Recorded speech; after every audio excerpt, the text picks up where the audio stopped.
Saudaraku, perlombaan tarik tambang dan tangkap bebek turut memeriahkan peringatan Hari Ulang Tahun ke-79 Republik Indonesia di lapangan Stadion Pemuda Kompleks Babu Salam, Kabupaten Aceh Tenggara pada Kamis 15 Agustus 2024.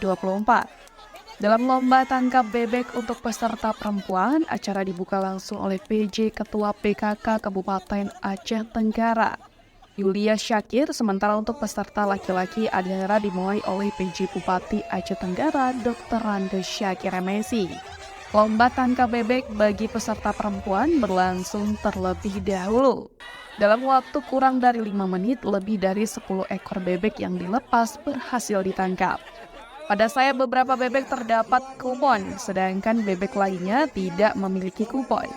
Peserta yang beruntung mendapatkan bebek dengan kupon memperoleh hadiah, sementara yang tidak hanya mendapat bebek yang berhasil mereka tangkap.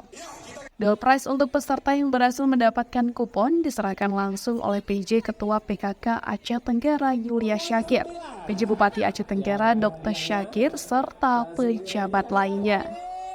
Ketua Panitia Pelaksana Lomba Tangkap Bebek Zahro Akmal mengungkapkan bahwa panitia telah menyiapkan 2.000 kupon untuk lomba ini. Setiap peserta, baik perempuan maupun laki-laki, masing-masing mendapat 1.000 kupon. Peserta yang beruntung mendapatkan kupon di sayap bebek akan menerima hadiah menarik. Sementara itu, lomba tarik tambang diikuti oleh 30 tim dengan total peserta sebanyak 450 orang. Dari Aceh Tenggara, Asnawi Lui, Tribun Gayo.